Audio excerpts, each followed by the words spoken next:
Lock your doors, people, because the government knows exactly what these aliens are and what their craft are, and it's not good. I lose it. Always lose at the end.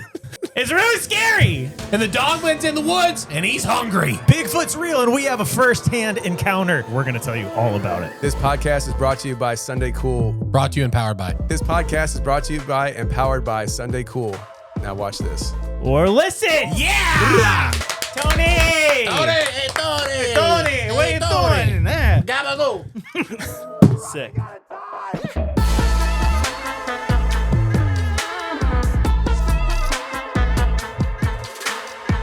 Well, hey, welcome, Tony. Tony Merkel in the house! From the Thank you. Confessionals. The Confessionals. The Confessionals. Just reminds me of the Usher song. I've my confessions. I've toyed with changing the name of the show for years. Really? Really? Yeah. You can't. Yeah. I can't now. Yeah. But it's just been one of those things where I was driving a tractor trailer down the highway and I was like, what am I going to do with this show? How am I going to call it? So I'm having people come on and tell their stories. They're sharing something intimate with me. They're confessing. The Confessionals. It's a great show. Yes. And ever since then I was thinking, well, now everybody thinks I'm Catholic, so Big Catholic audience. Yeah. I mean, if you don't know what it is, you're just like, why would I want to listen to a Catholic podcast? Yeah. Yeah. You were a truck driver before, right? Yep, in Philly area. Yeah. For how long? Well, I started driving CDL when I was 21. Wow. I think I started on school buses, and I kind of went back and forth between that and straight trucks, and I coached college basketball for a while. I took a break from driving, and then I went back into driving, and I went full bore tractor trailer and all that. And Straight trucks. What's a straight truck? like a box truck. Okay. Yeah, like 26, Come on, 28 foot. Yeah. Come on. Doesn't There's bend in just the curved middle. trucks out there. Yeah. I've never seen. Now that I know of them, I see them everywhere. They're just curved trucks. I've never spotted these before. Oh man. I did miss it when I first got out of it, but now I'm just like, nah, I'm Yeah. good. Yeah. That's Yeah. cool. Well, hey, welcome. We're Thank glad you're here. You just landed like an Yes. hour ago, Yeah. all the way from Knoxville. Knoxville, Tennessee. Yeah, baby. Are you going to be at Blurrycon? Yeah. Cool. We're doing a roundtable discussion on Nephilim, I think. Me, the Blurry Boys, and Troy Brewer. Dang. Yeah. That's the pastor, right? From Texas? Yeah. It's so crazy because I was going through like the stuff that I like save for all the podcast topics to go into. And I saved this one cowboy who witnessed a giant. And then I go up and I look him up on his name, and then it literally dropped that day, the Blurry episode. I was like, no way. Yeah. Oh, is Yeah. that the guy that was just on? Yeah. Okay. Yeah. Super interesting story. Yeah. I started listening because recently I've been like walking or running in the morning, like when it's still like really dark outside, and my neighborhood's just, I don't know, has a vibe. It's really creepy. And I started listening to that episode, and I'm like, nah, I can't do it. This is so scary. Just talking about like Nephilim and like just creepiest stuff. Yeah, well, he's seen a lot of stuff. He goes around the world fighting human trafficking, and along with that comes some serious spiritual warfare. And so he's been on the front lines of it, and it just seems like everywhere he goes, there's stuff happening around him. I mean, I met him at NRB in Texas earlier this year, and I'm standing there talking to his son, who's like, yeah, we were I forget somewhere, I think off the coast, out like in California or something, and we were walking this trail and we saw these mermaids down in the water. I was like, what? And then he's like, yeah, we got a video of it. Hey, Dad. And he brings up, and I'm looking at this video of like, it looks like a human in the water dips down and this fish tail pops up and just gone. And I was just like, they filmed it? They filmed it. In the world? Yeah. Yay. Yeah. So I was like, that's a treat. What? Mermen can't swim anymore? Well, speaking of treats, Tony, would you like a song? I would love a song. We have Right. a treat for you. We'll just come up with something real quick. Yeah. I mean, I feel inspired. Yeah. I feel pretty good. All right. You got a genre? Tony, you got a genre in mind? Country. All right. Okay. Country. Yeah, let's do it. Super country. All right.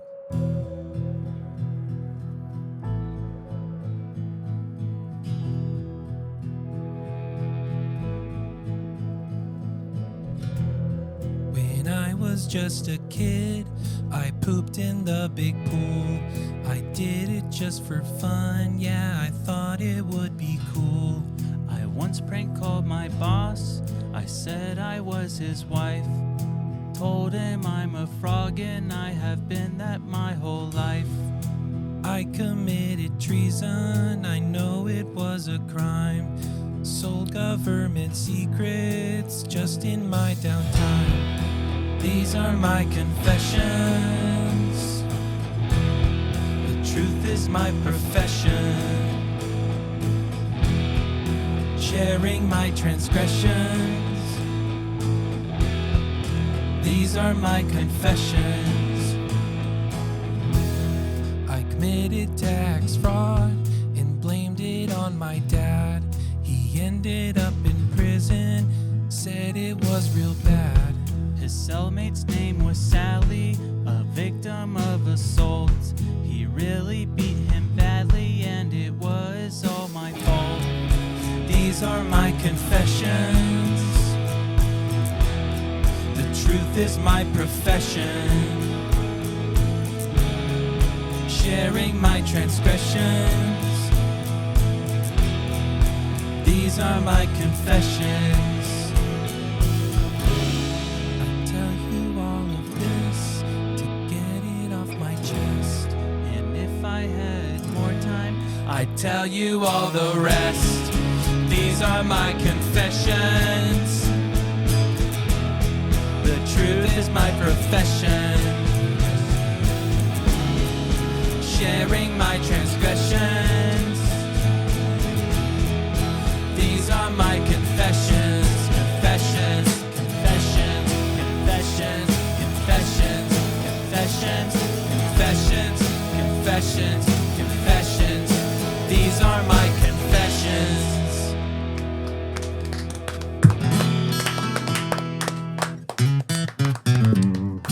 Love it. feel free to use that for your podcast as your opening song. Will do. Will do. Yep. Do I need to give credit though? Nah. No. Okay, good. Nah, just good. royalties, Yeah, just payment. royalties, Oh. yeah. Just big checks. Yep. That was a pretty good country song. That was, I mean, if you look up country in the dictionary, you're going to find that song. That was dead on genre. I Absolutely. think country's a little genre fluid right now. Yeah. Very. Yeah, you got Yeah. Beyonce and Post Malone yeah. singing country. Come on. what Why are we not talking ninjas? about? Yeah. Why not? ninjas? Why not? We don't discriminate here. Yeah. Well- you know who we do discriminate towards, Andrew? Me? Sometimes. Fair. But in this case, no. Okay. Tony, we have a question. Oh boy. And we're really glad you're here.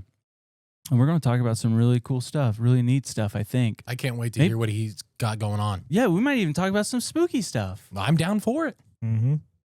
But we got to get past this question first. So every week, Tony, we get a viewer that sends in a question, and it's really not fun. But we have to do it. But we have to do it. It's our obligation, Tony.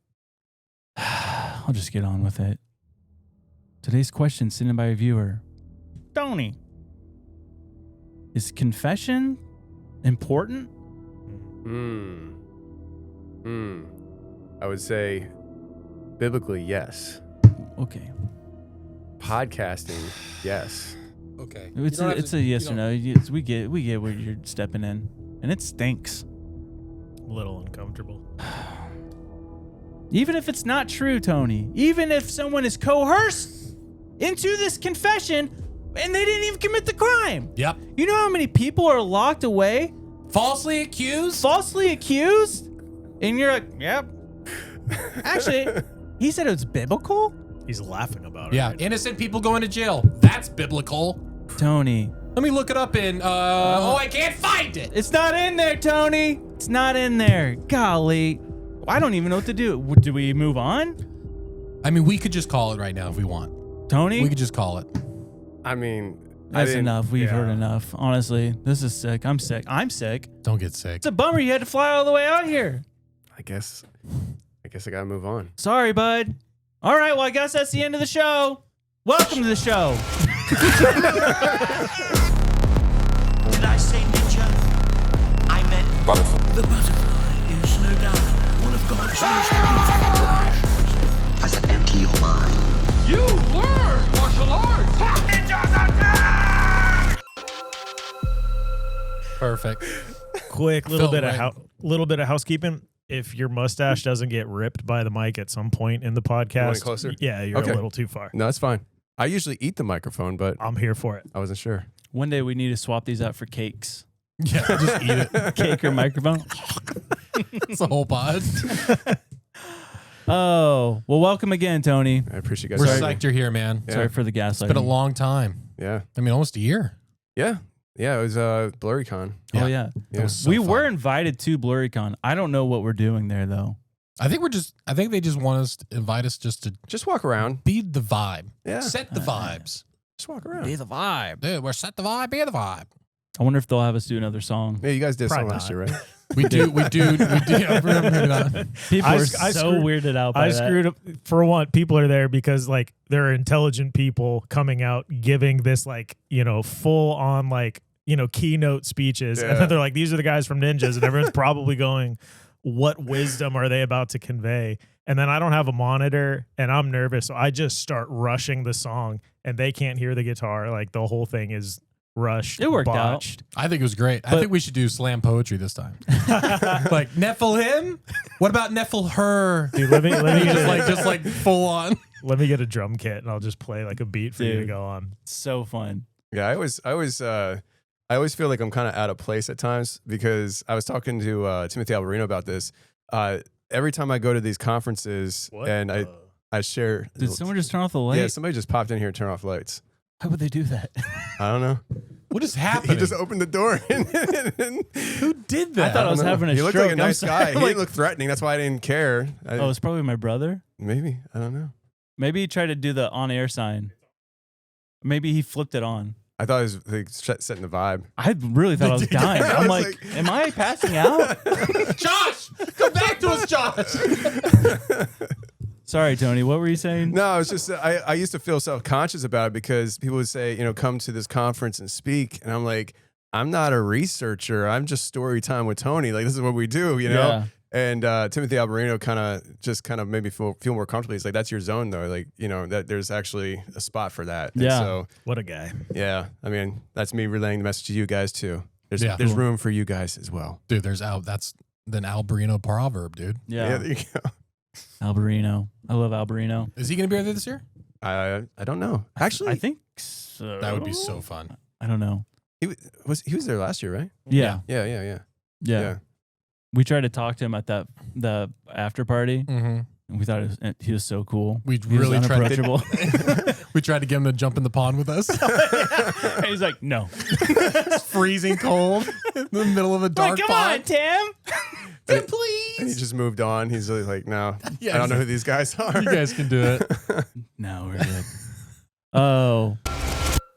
Josh, you know what doesn't belong in their summer plans? Oh, I don't know. Maybe discovering that your family doesn't exist and that this is all a dream. Almost, but really getting burned by your old wireless bill. Oh, yeah, that too. While you're planning beach trips, barbecues, and 3-day weekends, your phone bill should be the last thing holding you back, everybody. That's why I made the switch to Mint Mobile. With Mint, you get the same coverage and speed you're used to, delivered on the nation's largest 5G network, but for way less money. And all their plans come with high-speed data and unlimited talk and text. Plus, you can bring your own phone, keep your number, and all of your contacts. And right now, Mint Mobile is offering 3 months of unlimited premium wireless service for just $15 a month. What? That means while your friends are sweating over surprise changes and overages, you'll be chilling literally and financially. Now, I was just talking with one of our producers, and he switched to Mint Mobile. And honestly, he says he doesn't miss his old provider one bit. Same quality service, but his wallet feels a lot lighter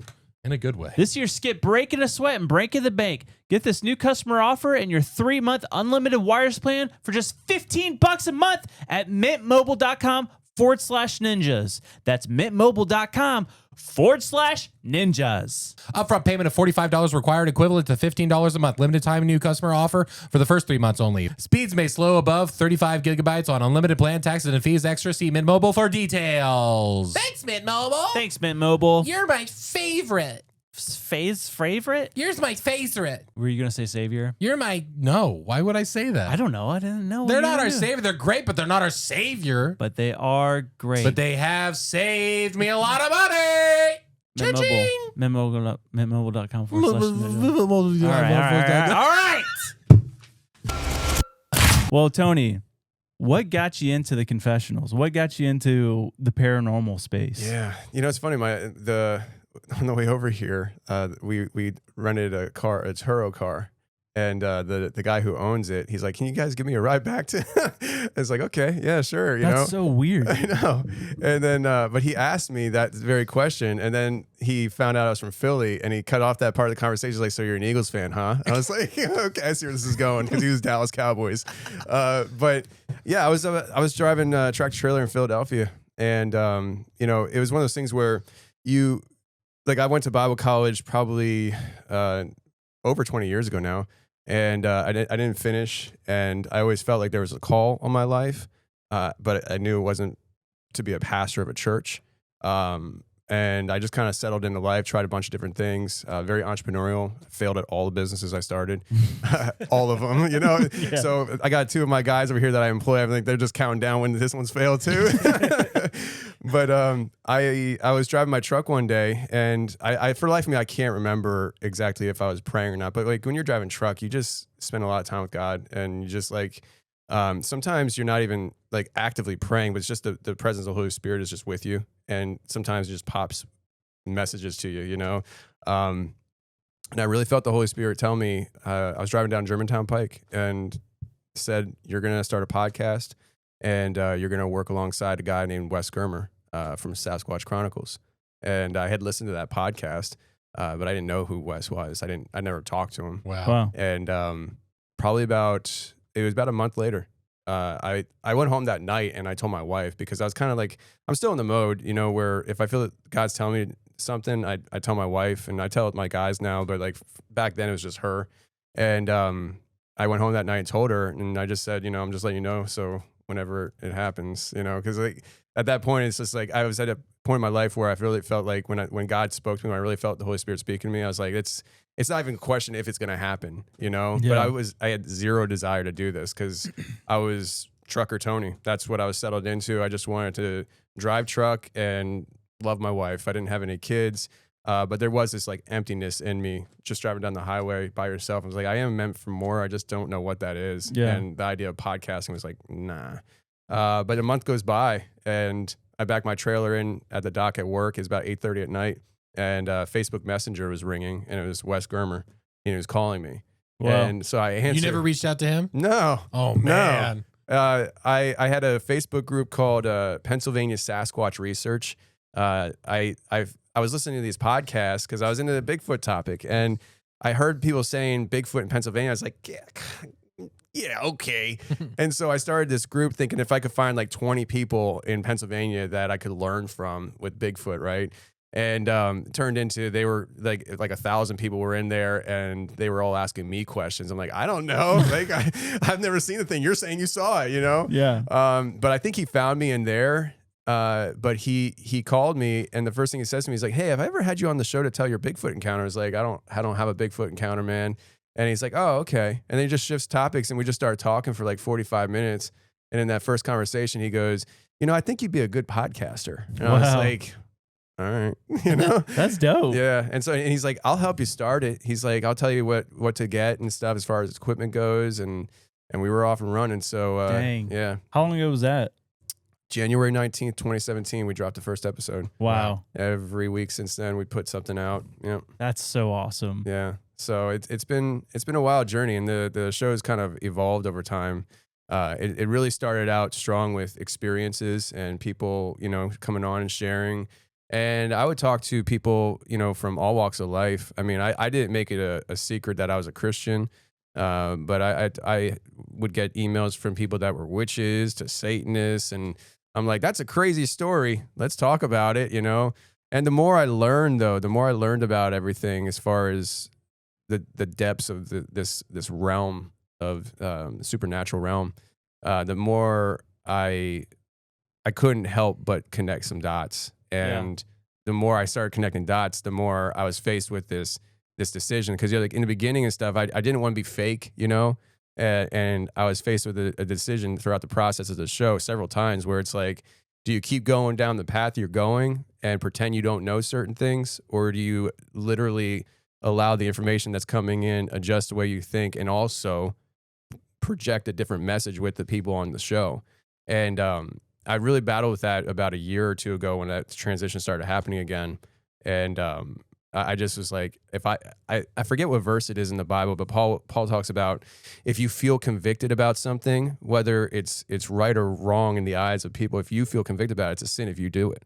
And that's why I was like, I felt really convicted that I needed to really start speaking my mind on certain things when it came, especially the UFO stuff and the spiritual aspects of it.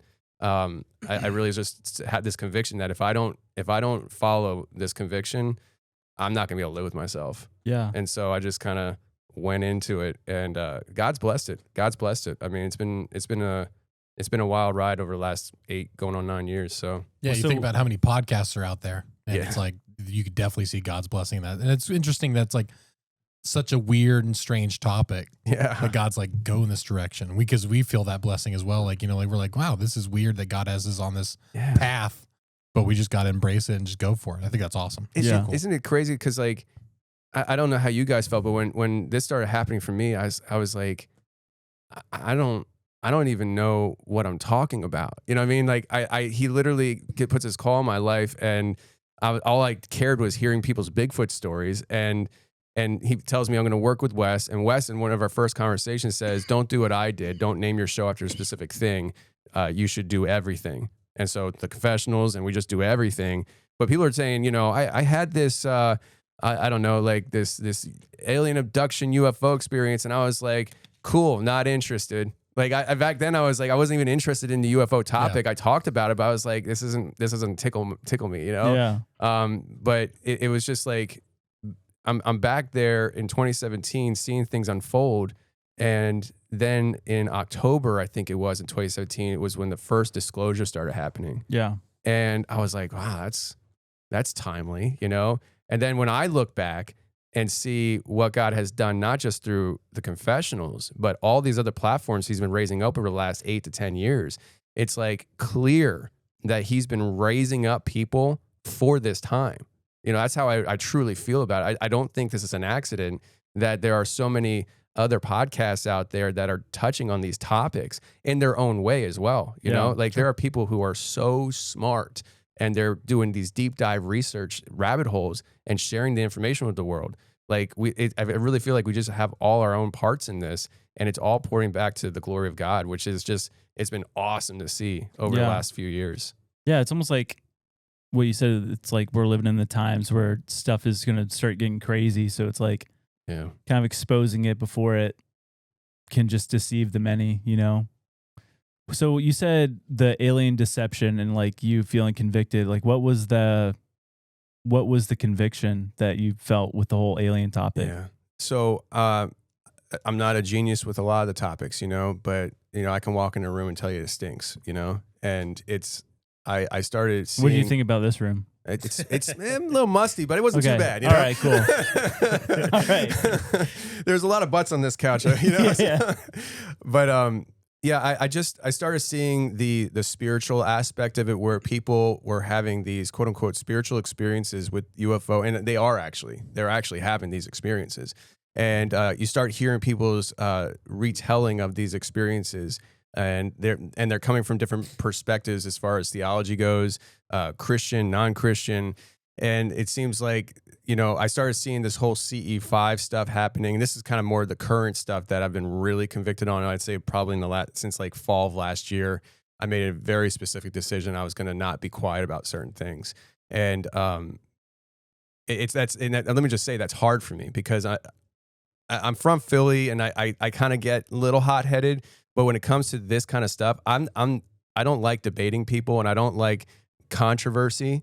Yeah. But at the same time, like when you are insulting my God, like I can't just sit here and let it happen and say, oh, well, that's your opinion, especially when you're building up a following. Mm-hmm. And so I started seeing people, you know, calling these UFOs in and having whole parties out on beaches, and they're praying to the sky and thanking the sky for this thing to come in.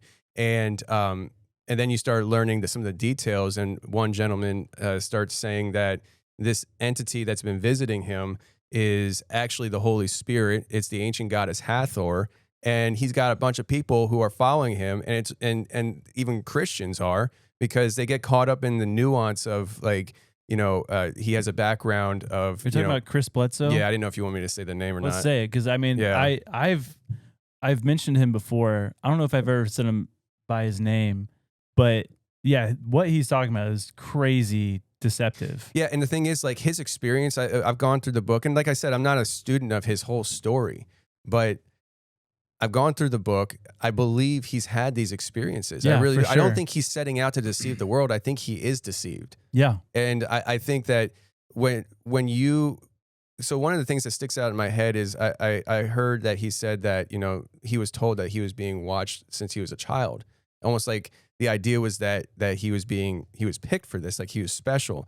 And the reality is, all of us are watched since we were children. Like Heiser talked about how since the day we're born, there's an enemy out there that's seeking our destruction.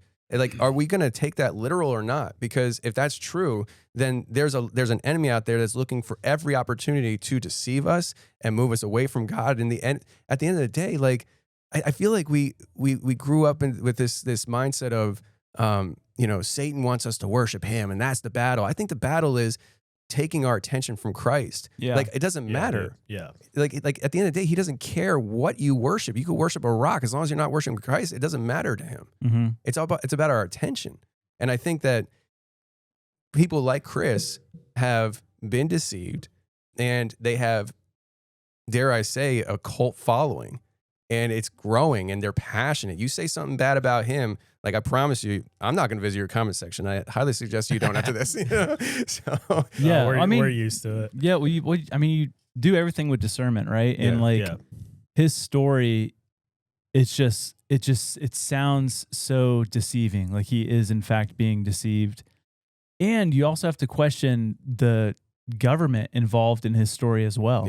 Yeah. Like the government is super interested in his story. It was like NASA. Mm-hmm. I've never heard any of this. Yeah, I'm learning right now. Do you want to like kind of give like a little like a Spark Notes version of? Yeah, and I'm gonna give a very Spark Notes version because there's a lot of detail in it that I always get backwards and stuff, and I'll get hammered for it. But essentially, he, as an adult, had an experience where him and his son and I think his employees went out fishing on the beach one night, I think it was, and something happened. Maybe he went to go for a walk. He was suffering from, I believe it was Crohn's disease, and he went for a walk or went to use the bathroom or something. He had an experience, an interaction with this UFO that essentially abducted him. But in the process of this, there's multiple witnesses to this. That's why I'm saying, like, I don't think this is not happening. Yeah. His son went to go look for his dad because his dad kind of just was gone. And his son saw something completely different than what his dad saw. So while his dad, I guess, was abducted, there were these beings that were in the woods or on a path that were standing there. And I think his son was hiding in a bush or something away from them for hours. And this was an hour ordeal. And when he finally came back and he had no recollection that he was taken, the people were like, where were you? And they didn't know where his son was. And that started this whole progression of interactions with these beings. Like they visited his house and like were flying in his yard and like coming up inside his house at one point or something. They talked about like a shadow figure in his room or something. Yeah. I think a lot of times with this stuff, it's inevitable. It will come into the house. Yeah. I don't like, just with what I do with the conversations I have, I go through a lot of spiritual warfare, and we've had some weird things happen in our house. And, for me, like, we just bathe that in prayer. My house is oily, no Diddy. Yeah.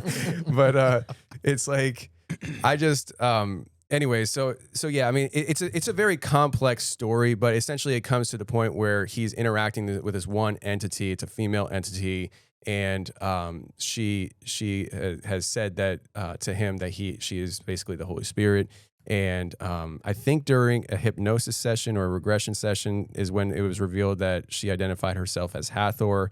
So, people can say, well, you can't trust hypnotists and things like that, whatever. But the reality is that he has a female deity that is in communication with him, identifying herself as the Holy Spirit. And also, from what I understand, I'm connected with people who do like the deep dives, and they like kind of talk back to me about it and stuff. But from what I understand, he now I'm drawing a blank of what I was going to say. No, you're good. But he was healed of his Crohn's disease as well from this encounter. Yeah.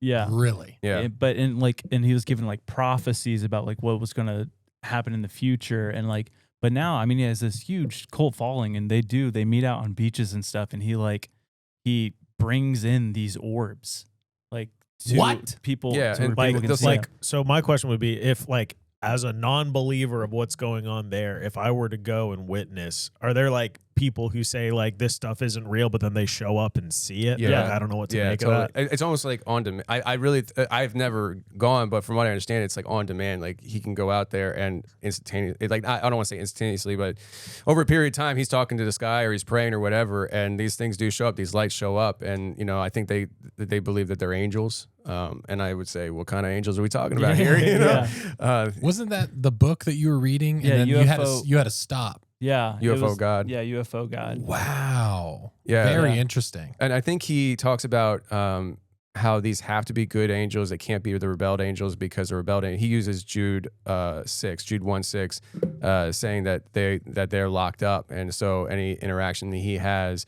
is good angels because the bad angels are locked up. But I mean, if you continue to read and stuff, it specifically defines which bad angels are locked up. It's the ones that transgressed and procreated with women. Like it's a very specific thing.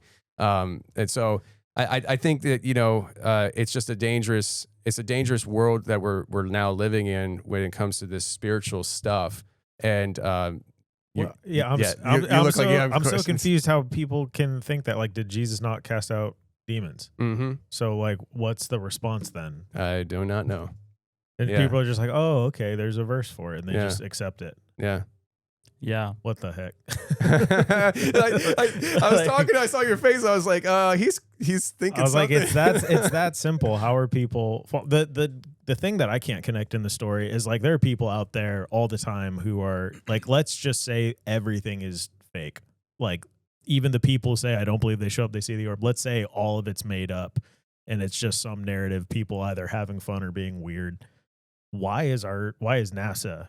Where did they come in? Like, why do they give a rip about this weird story? His story got out, right? And then he just started getting visits from like politicians, government officials, NASA, and they've questioned him. They've done studies on him, and they've witnessed him bring in these orbs. And so They have videos of this? yeah, he posts almost daily on his Instagram about these orbs in his yard.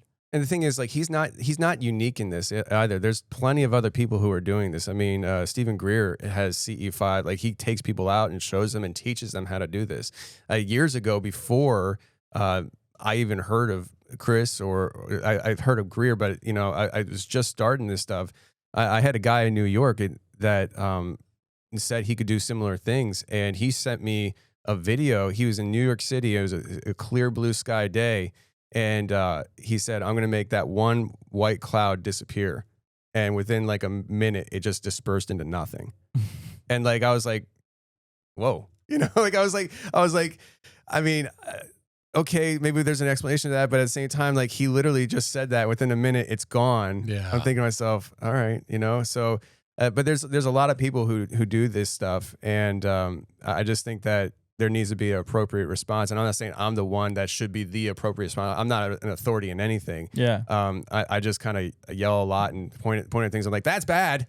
Why? Yeah. Go talk to somebody that's smarter than me, but that's bad, Yeah. So, but it's been going on for a long time. And, we're living right now in a world where humanity's in this shift, and we could see it, and we can't even deny it. Like, we're spiritual beings, and we've been created to worship an eternal God.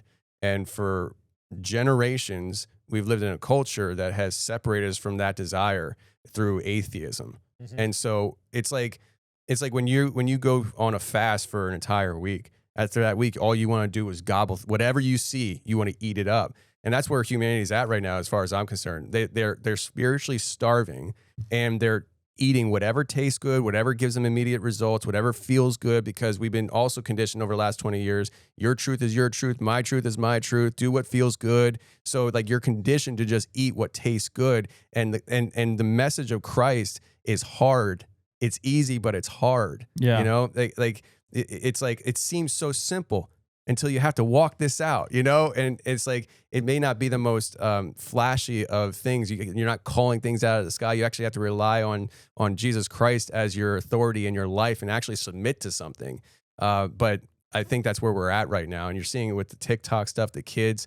I mean, the whole witch talk stuff is really, I mean, billions of views of kids diving into witchcraft on TikTok. But there's hope too, because I just heard that Wes Huff, which I'm suggesting a matter of time till he comes down here with you guys. That would be the hope. Yeah, if we have time. But he kind of told a story where I guess up in Canada there's still like this local bookstore, and the owner said that there was kids coming in saying, "Do you have any one of those Bible things?" And he's like, "Yeah, they're over here." And it's like, "Cool, thanks. All my friends are reading this thing." And it's like there's this like youthful movement of fascination with the scripture that I hope is just purely divinely God inspired, you know, because it seems like these kids are reading the Bible like it's a Harry Potter book. But like kids eat it up, man, because wait until you get to the part where David's Mighty Men pop up. That's real cool, you know? So dude, we just need to do a conspiracy video. Be like, have you guys heard of this ancient text? You apparently can buy it on Amazon, and just gaslight people to read the Bible. Yeah. Man, that's crazy. But yeah, I don't want to bash the Chris Bledsoe guy, but I do find his message pretty dangerous. It's a very interesting story. Yeah. I mean, that's my personal opinion, discernment. It's just. Would you have him on? Yeah. I mean, keep the orbs away. After I went through his book, like a year ago. I was done with that, and I was like, I really think that Chris just needs to return back to Christ. Like, I don't think he's too far gone from that. And that's honestly my hope, is that at the end of the day, he sees the deception for what it is and just turns back to Christ. Because imagine the testimony that he would have and to share with his direct followers who follow him so closely. Like, I mean, it could be such a huge thing. The New Age movement that has been around forever is something that was really new to me. And I feel like there's a lot of people who have went from New Age and turned to the faith in Christ, and their testimony is so powerful for those people. Yeah. And I think Chris would have the same effect. Yeah. I mean, a verse that also sticks out a lot is how Satan can appear as an angel of light, you know? For real, though. And like it talks about miracles that are performed and healings that are performed, but it like was not through Christ. It was through the enemy. Mm-hmm. And it's like, it just stinks of that. Yeah. In my opinion. Dude, like imagine like modern day, like you go into a church, and let's just be real, most evangelical, and I'll say biblically accurate churches, you're not witnessing anything supernatural, like tangible, nothing tangibly supernatural. Obviously God works in like he's in the quiet voice, and he's not like doing these grand things. So I'm not saying every church where grand things aren't happening is unbiblical, just to set up the context. That was confusing. Anyways, but like if you go into these churches and not much is happening, and you're a new believer, and you go into a place and you see something like a staff turn into a serpent before your very eyes, you're going to immediately in your head go, they know something I don't, so I need to listen and follow, right? Mm. But the reality is it could be Egypt's like sorcerers doing the thing on the stage. And so you think about the deception that can occur in evangelical spaces, as well as, you know, the people who are just spiritual. They're much more susceptible because they're willing to accept anything. But like, it's scary for me thinking about people who don't have discernment, don't truly have the Spirit of Christ, aren't seeking that Spirit in humility first. Christ has to be at the center. I mean, in Matthew 7, it does you prophesy in my name, you cast out demons in my name, you perform many miracles in my name. It's like, but yet your heart was far from me. It's like, I think that's how it ends. But it's just like, it's one of those things. It's like that, those things can happen. That's literally what we're describing right there. Prophecy, miracles, all this stuff. And it's like, I mean, that doesn't mean anything at the end of the day if Christ is not at the center of it. Yeah. You know what's crazy? I'm reading a book right now. It's about the Desert Fathers. So like the early Christians, like 200 AD to 400 AD, these dudes in like Egypt, Syria, these Christian monks, they're like the first monks. They went and just lived in the desert, like in these caves, and they have all these writings and stuff, and their stories are insane. They said their biggest issue with living in these caves was constantly battling demons, because they would get rid of every comfort in their life. So like fasting, some of them would just sleep 1 hour a night and just pray the rest of the day. And this one that I thought was so interesting is that this one monk, he came face to face with the devil in his cave, and the devil said, "You beat me because you're so humble." And he immediately plugged his ears and ran away. But it's just like, even with like a good, kind message, like you're such a humble person, that immediately becomes about self, and it's a deceiving thing. Sure. Yeah. So, gosh, man. Yeah. The book's fascinating. That's wild, and it's all based off true. Oh yeah! Wow, that's wild. Yeah, I mean, that really just kind of paints the supernatural realm in reality. That's one thing that I just I don't know. I started when I started the show. I was nervous. I was like, people are gonna think I'm crazy for doing the show, and they did. Like I was socially rejected a lot. Yeah. But the more that the time went on, the more I heard some of these wild experiences, like, because I would say that's a wild experience, you know? Yeah.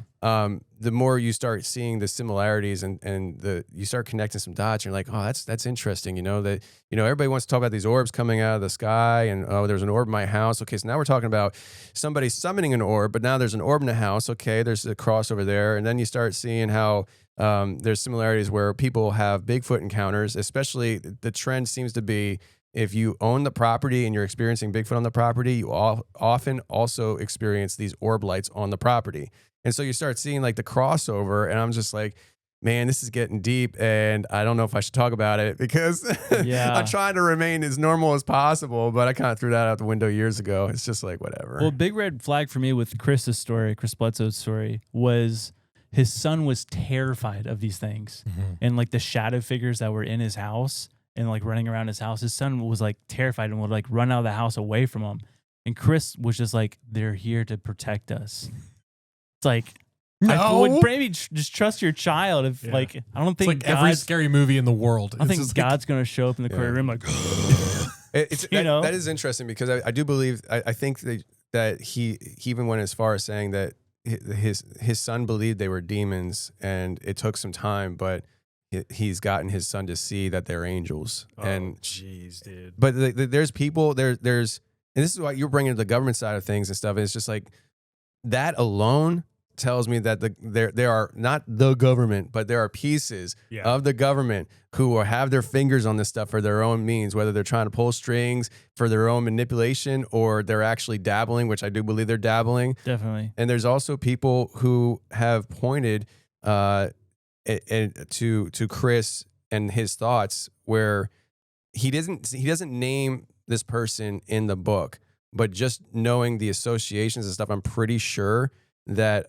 Diana Pasulka is the one who told him that what he was experiencing was angel beings. And she's been somebody who's been kind of being propped up, and not saying that in a negative way. Sure. But it just seems like she's becoming a little bit of an authority on some things. And I just I don't know. Like when you hear that, you start thinking, you would think she would know that there's a difference between good angels and bad angels and the complexities of this. Yeah. Did she not just relay that properly to him, or did she just not know that? There's got a lot of questions, you know? Yeah. So I don't know. This is crazy because it's also like the era where like separation of church and state was a huge issue. However, the government is like dabbling in what we would say is church affairs. So do you think the government, in your opinion, do you think the government knows exactly what this is and they're hiding it? Or do you think they don't exactly know what it is and they're trying to figure it out? Yeah. So I think it's a little bit of both, depending on who you're talking to. I almost said I don't have an opinion because I'm daddy government. I don't have an opinion. Yeah, you know, so. we're all just joking. We're kidding, guys. It's a comedy show. We're just talking. So I'm going to talk a little more. So I have an interview coming next Tuesday with Congressman Eric Burleson. Oh, sick. And I had an opportunity to meet him. I was asked to do a culture war show with Tim Pool, and Eric was there. And I was like, oh boy, you know, I was like, I don't know if I'm the right guy for this job, you know, because he's disclosure guy, and I'm, hey, things are really crazy guy, and I'm crazy too, apparently. So yeah. But he and I had a great conversation on the way back to the airport, and we exchanged info, and it took a few months, but we finally got him on. And leading up to the interview, I was thinking, oh man, like how do I do this? Like, do I do this like journalistically, which is totally not me? Yeah. Or do I just go and just talk and see where it goes? And that's what I did. And we went there. He started off with the JFK stuff, and I was like, I don't want to talk about JFK. And so we all know who did it. Yeah. And so I asked him this question, and it was an honest question, because there's a whole generation, and I'm gonna go back to the disclosure thing in a second, but there is a whole generation of people who are adults voting who were born after 9/11. Like Yeah. that's the world we're living in with some of these young adults, right? So they don't even care about 9/11.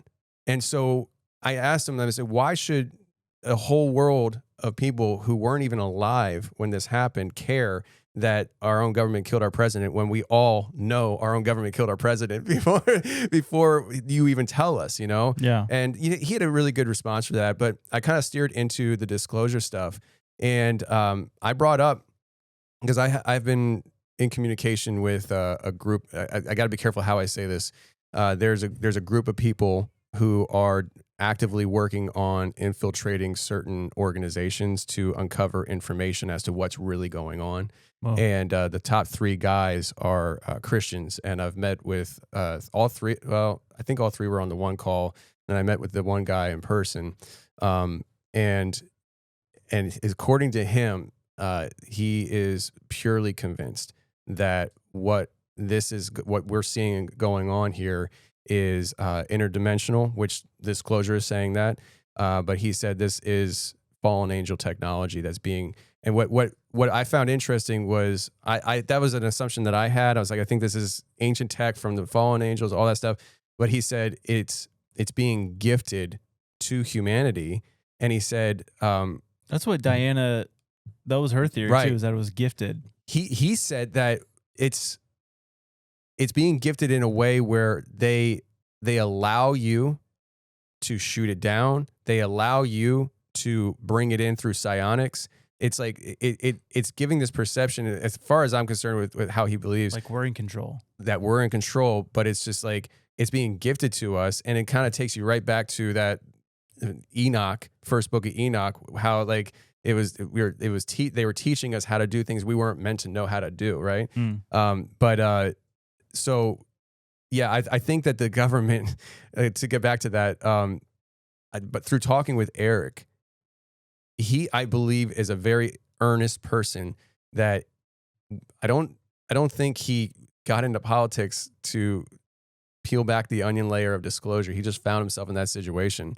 And now that he's there, he's on this journey of discovery. But there's this weird thing happening right now where that you have politicians who want to know the truth, but they're doing it in a way because I think they have to. They almost like by the book, like, I'm not going to assume anything here. You have to show me evidence before I know or before I believe. And I think that only takes you so far. But I think there's darker parts. The people who are feeding them information, I think those people, or the ones they work for, are the ones that do know what's really going on. And they're piecing it out to the Congress people. And so we're looking at the Congress people like, tell us what you know. And at the end of the day, what they know is probably just a tiny fraction of what the truth is. Yeah. So, well, that's scary. It's also a crazy reality that congressmen are basically just one blip ahead of podcasters. right? Yeah.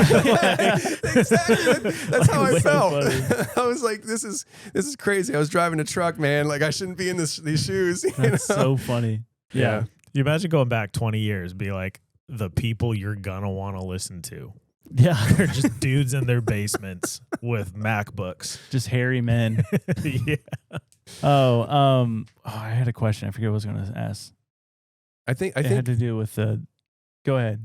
I'll save you until you Yeah. remember. But I think it's just important for me on my end of things. I think there's a lot of people who, pursue this knowledge different ways. For me, I've noticed the trend is I just think out loud. I'm okay being wrong. I'm okay being corrected. I tell my pastor that all the time. Like, please tell me if I'm doing things wrong. So he listens intently. Yeah. But I think it takes, and maybe that's what my role is in all this. I do think it takes people who don't mind being wrong, understand they're not the smartest person in the room always, and is curious and just speaks what you're thinking. And I found out that I'm a verbal processor, so I naturally do that. Apparently, I don't think in my head. I think by talking, which is good for podcasting, I guess. Yeah. But I just kind of put things out there. I think openly, and I change my mind when I feel like I was wrong. I've done it several times throughout the years. Yeah, that's the way to do it. Yeah. So in regards to the government, deep state, whatever you want to call them, knowing what they're doing, who they're messing with, what do you think? It's just your opinion, because it's all of us have our own opinions. But like, what do you think is the end goal of what they're trying to do? I don't know if the end goal of what they're trying to do is actually whatever they think the end goal is actually what the motive and end goal is. I think that these people are human beings being used by dark entities. Yeah. And I think at the end of the day, I'm a very basic person, guys. I'm Romans 10:9. Like that's the foundation of my life. And so at the end of it, as somebody who is very aware of the war that's going on around me spiritually, I think it's all pointing back to taking humanity away from their gaze on Christ. Yeah. And so I think that there's a lot of different tactics to doing that. You can do it through the disclosure and the spiritualism. You can do it through the pornography. You can do it through learned behavior of my dad was abused by his dad, so my dad abused me, and so I abused my kid, and all that trauma points away from Christ, because these kids cannot picture what the Father's love is. And so when I come to them and say, your heavenly Father loves you, it's like, dude, I don't even know what that means. Yeah. Like, get away from me from that. So I think there's so many situations that are pushing people away from Christ. And I think this whole disclosure thing is just one piece of that. But I think behind it all is demonic forces that are manipulating people's minds and hearts. Yeah. That's what I think. Demonic distraction. Demonic distraction. Dun, And dun, dun. deception. That's your new podcast name. There- Boom. Hey, We just figured it out. See you later, Confessionals. dang. Well, actually, I wanted to talk about. Yeah, I was did you know that the The- we got that? Don't go anywhere. So, Time is running out. what are you talking about? We have plenty of time. We don't. You don't. You don't. We have plenty of You time. don't Let's have plenty of time, Andy. For They what? don't have plenty of time. FloridaTorta.com. What is FloridaTorta.com? What do you mean? What is FloridaTorta.com? I'm sorry, I don't know everything. Maybe I just need a refresher. What is that? How about Ninjas Are Butterflies and the Bible's Funny is going on the road, baby. Jacksonville, Tampa, Orlando. We're hitting the road doing a live show, and tickets are almost gone. The dates are almost here, and it's in October. Go get your tickets. Still not ringing a bell at all. You literally have 10 minutes to live. That's what I meant at the beginning, where you don't have enough time. There's not enough time. Are you being serious? Why would I Because be? we're filming. Obviously, you're pulling a joke. I called your family. They're Okay. fully aware. You have 10 minutes. What's the last thing you want to say to them? To my family or them? Your family. They're watching. They're on the other side of this door. They're not allowed to come in. There's a deadly virus in here. And only you were affected because of your fatness. I don't understand that medically at all. I don't get it either. That's why we're all being cautious with this. Yeah. And we don't want anyone else to get affected. I've been exposed. Andrew's been exposed. But Affected? affected, yeah. Well, I guess I just want to apologize for leaving you all too soon. And I hope you could forgive me. FloridaTorta.com. Go get your tickets now, people. Also, I committed a hit and run in 1983 in Wisconsin. Wait. 63 people, just one after another. Oh. I figured that there just needs to be some type of closure. some families just. Yeah. Okay. Chris Bledsoe. Mentioned his name about 20 times. Triggering that algorithm. It is a crazy story, though. I'm gonna have to look him up a little bit, but not too much. Let's stick the ninjas on I was him. telling Tony, that was the guy that did the show with Sean Ryan, and he didn't air it. Okay, yeah. And then so you you've definitely talked. Yeah. As you were telling stories, I was like, I think I remember some of the stuff. Yeah. But then you got all this pressure. Yeah. Yeah. And you're like, give me a summary. I was like, oh shoot. I was like, I gotta remember. Yeah, that was probably a bad idea. No, it's fine. It's fine. Yeah. I didn't do my David and homework. Goliath, man. You really gonna let people defame my God? Yeah. I mean, it's so, oh my gosh. I'm so glad you said that. So the Confessionals, the logo is 6-finger handprint, Nephilim. And it's like, I feel like I've established the enemy, and now we're coming out with like a brand that is like a companion to that. And we're going to call it Slingshot Nation. And cool. it's just like, it's going to be all geared towards, we identified the enemy, and now we're identifying the weapon of choice. And it's just kind of like a very I'm trying to make it more of like a masculine type thing. And it's like, Ephesians 6 kind of thing, and, we'll see how it goes and stuff. It's a slow rollout right now. I thought it'd be done by now. What do you think? Like your conviction on what he was like biblically? Like the word is ruddy or whatever, or do you think it was like physical description, or because he's always depicted as like a 6-year-old scrawny child? I don't. You're talking about David, not Goliath. David. Yeah, David. Yeah, David was scrawny and red haired and 6 years old. Yeah, I just picture him as a scrawny teenager. Yeah, now that I think about it, he's just a skinny teenager that knew how to throw a stone, Yeah. or 5. With a lisp. Probably. Probably. This is seriously, you're in for it, Goliath. I don't want your suit. I don't need that armor. I don't need that sword. It's too heavy. Saul would be hilarious. Where's my sling? Fall with my sling. He's just speaking in like tongue twisters. I think he was like a little. I think he was an athlete. I think he was young. I think that's why he was looked on. But the word ruddy is like can be translated like vibrant or full of life. So I just picture him being as like a hot tempered or a hot head, and he just showed up kind of like Paul. He's like a very like Paul in the Old Testament, just very like ready to go. And he's like, why aren't you fighting? So kind of like God taking a skill set or personality that the enemy could corrupt quite easily. And he's like, no, just take all of that passion. We're going to point it in the right direction. You're going to be that passionate after my own heart. But so I think David might have been, he's killing bears and lions, like separate from the Goliath story. Yeah. So I think he's just this wild man in the woods. Yeah. Yeah. But I mean, who knows? That kind of even like matches up with how he enters the cave, and he could have took his life and he didn't, And it's just like that. You're right. It seems like this warrior, athletic, just this confidence, like inner confidence of who he is. And maybe, when you have somebody prophesy over you that you're going to be the king one day, you're like, oh, man, I am that, Yeah. Like, Had some I swagger. smell good. I am that guy. I am that guy, pal. Yeah. Oh, go ahead. I don't know, I keep doing that to you. No, you're good. This episode, you've seen the thing about his robe and what that culturally meant, like what the practice was. No. When a king would defeat a king, he would cut part of his robe and attach it to his own. And so, like, the Bible talks about like the throne of his robe fills the temple. Yeah. Like the point being, he is King of Kings, conquered all. And so it was an Old Testament practice. And so when he takes the piece of cloth, he's like, your kingdom is already defeated, but your life is not mine.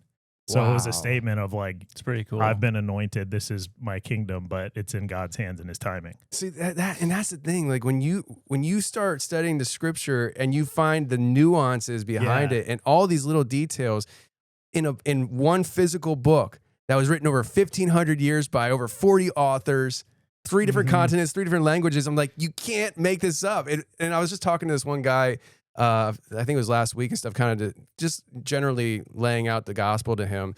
And I was like, literally from beginning to end, this whole book that we're talking about points to one man. And I said, over 1,500 years. The authors didn't know each other, and like, hearing things like that, it just blows my mind, because it's just like, it just lays this like context of things that, that's why when you read the scripture, the Holy Spirit can reveal things to you for the rest of your life. Yep. It's not just a storybook like you memorize and you're good. I mean, you could literally memorize the whole Bible and he's still revealing things to you as you go through your life. And it's magical. Yeah. It's magical sure. in a good way. Yeah. It's the best. There's another story from that Desert Fathers book, where this monk, he was presented a little parchment or like a scroll of a passage from Leviticus, and the other monks were like, "What is this? What's the interpretation of this, or whatever? What does it mean? What does it say?" And all he did was he grabbed it and he just started walking into the desert.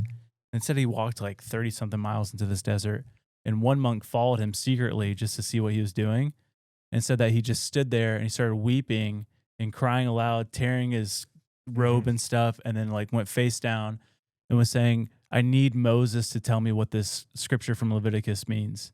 And all of a sudden the monk, who was far away, could hear another voice talking to the monk, and then the monk just like and turned around and started walking back. Oh my goodness. I'm like, whoa. Like, did he just talk to Moses?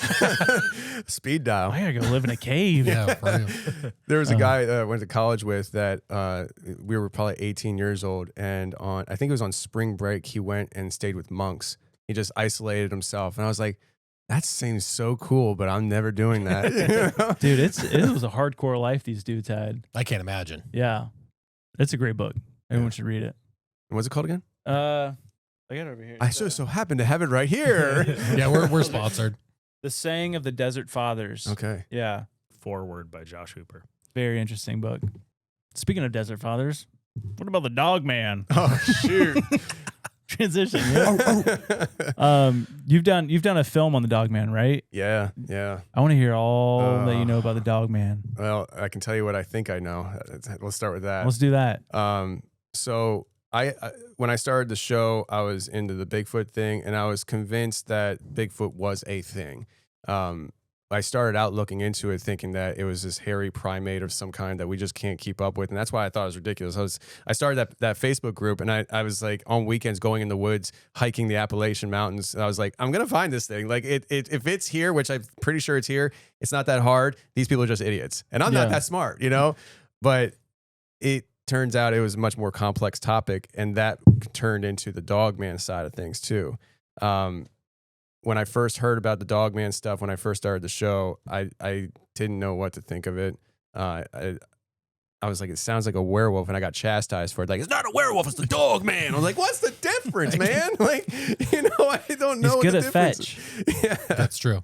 Not house trained though. No. But I started having people tell me their stories, and I did notice a pattern 3 different times. I think it was 3 different times. 2 times it was women, once it was a man. But every time it was in the childhood of this person. It wasn't as an adult. Their stories were far less violent and terrifying when they encountered this thing as a child. And you hear people talk about how wild animals view human children differently than they view us as adults. But I forget the details of the 2 stories of the women, but it was in the sense that like they literally had an interaction with something that treated them like a puppy or something, you know? And I don't know what to make of that. I'm just like, well, there's another episode, you know? It's just like, what? I don't know. And then years later, I had another guy who said that when he was a kid, he went to his friend's house, and his friend said, "Hey, I want to introduce you to my friend." And he's like, "Cool, where's he at?" And he's like, "Get on your bike, we'll go into the woods." and they ride into the woods, and they come up on this old cabin. And he said there was a bunch of like toys, like dog toys and kids' toys on the front deck of this old cabin. And his friend gets off the bike and goes up and looks in the window. And he goes, "Oh, good, he's here." And so he goes to look inside the cabin, and he said there was an upright standing dog inside the cabin. Oh my gosh. What? Yeah. And he said he got back on his bike, he rode away, and he never went back. But again, that matches a pattern of this kid who thought this thing was his friend and must have had some kind of ongoing interaction with this. And that's as far as I can go on the friendly side of it, because that's all I've ever heard. And it's that it seems to be friendly to kids. But, and you can go into like, what was that in that cabin, you know, like you can go down the road of, are we talking about people who are dabbling in black magic, transforming their body, or giving off even a spell that people are around them perceive them a way that they actually aren't being seen? That's actually a ritual that apparently that happens, where they'll wear the skin of a wolf, and they'll do a ritual to turn into Yeah. an upright standing dog. So is it like, are they actually turning into it, or are other people seeing what's being projected? You know, I don't know. Yeah. I don't know how that works. But what really set off the Dogman stuff for me was episode 335. I called it Dog versus Dogman. I should probably try to rename it because I think that's just a bad title, to be honest with you. It was such a, this is always the case for me. Whenever I have a story that is just out of this world, I'm like, this was nuts. I never know how to describe it because it's so layered. It's like, what do I name this show? Yeah. Yeah, it's like, who let the dogs out? Yeah. No, that's not. That's not. I feel like I've heard that before, you know. But this guy Kyle, he contacted us and he wrote this email out of his experience, and the way he wrote it was so gripping. I literally was getting closer to the computer screen as I was reading. I was like, and then what happened next? You know? And I was just like, this is wild. And I couldn't wait to talk to him. And when we connected, he was extremely nervous. In the first, like, you wouldn't know, because I spent so much time editing this episode. We had to stop several times because he couldn't continue telling the story. And so we finally get it all done and get it out. And the story is that this kid, he was as a kid, 15 years old, going coon hunting in the Kentucky Daniel Boone National Forest. And he was with his grandfather. His grandfather was so old that he couldn't get out of the truck to go hunting with him, with the coons. So they had radios, and his grandfather stayed in the truck. They let the dogs go. Let the dogs out. Who? And Kyle did. And so the dogs take off, and they have a scent, and he's tracking. And so you listen, and I'm not a hunter, but I learned from him. You hear the dogs, and you know how the way the dogs are barking. You know if they got a raccoon treed, if they're on the scent. You know, can you do a quick? I always wondered what it sounded like. Yeah, there you go. That was good. And so they got a coon treed, and you can hear there's these coyotes coming in, and his grandfather could hear the coyotes, and his grandfather radioed into him and said, you better get to the dogs. There's 2 dogs. They had 2 hunting dogs before the coyotes do, or else there's gonna be a fight. And so the 2 dogs, Jake and Bo. Jake was the older dog. In fact, Jake was a dog that the entire area knew. He was the hunting dog. And then Bo was a new dog that Jake was training. And you hear these coyotes come in, and they start fighting his dogs. And Bo, the younger dog, he said you could hear Bo like yep and then run away and leave Jake alone. And he said you could hear Jake fighting these coyotes, and the coyotes backed off. And then Jake just went back to treeing the raccoon. And then they came back in as a group. It was like, wasn't just 1v1, because they were coming in little bits at a time. He said they came in as a group, and he could hear them really getting his dog. And so he's trying to get there, and all of a sudden he hears Jake come back, and the fight changes. These coyotes run off. He arrives on the scene. Jake was treeing that raccoon. He said he was chopping down the tree with his barks, I guess. And he pats Jake on the head, and Bo, being a younger dog, isn't treeing this coon now. He's on the other side of the tree. And so he hears Bo on the other side, and it sounds like he's eating a coyote. And so he goes around the tree to congratulate his young dog on a well-done fight. And when he comes around the tree, he realizes that Bo never came back for the fight. And what he was looking at was a dog that was so big that it was holding a coyote by this rib cage in its mouth. Like, its whole mouth was covering the body. And it was on all 4. And he said, I've never seen this dog. Like, I've been in these woods my whole life. I know everybody around here. I have no idea where this dog came from, but he said it was the biggest dog he ever saw in his life. And I get the image. I haven't listened to this story in a long time, but I get the idea that it was maybe 10, 12 feet away from him. He was close. Yeah. And I mean, to hear it eat, you would have to be. Yeah. Yeah.